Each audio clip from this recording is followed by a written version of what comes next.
حضور صلی اللہ علیہ وسلم کے غلام حضرت امام احمد آپ بیان کرتے ہیں کہ میں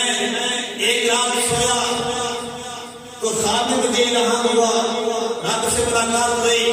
تو میں نے رب سے پوچھا اے رب العالمین یا خالق کائنات، کون سا ایسا عمل ہے کہ جس سے تیرا قرب زیادہ ملتا ہے؟ آدمی تیرا بدن میرے قریب زیادہ ہو جاتا ہے۔ تو حضرت گرامی احمد رحمت اللہ علیہ آپ بیان کرتے ہیں کہ اس وقت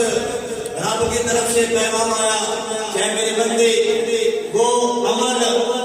قرآن کی تلاوت ہے، جو قرآن کی تلاوت کرتا ہے، جتنی تلاوت کرتا ہے اللہ اسے اتنا قرب عطا کرتا ہے، جتنی تلاوت کرے گا اللہ اسے اتنا قرب عطا کرے گا۔ اور یہ عمل ہمیں پتہ چلے تو ہم پھر رب کے قرب سے دور رہیں۔ حضرت گرامی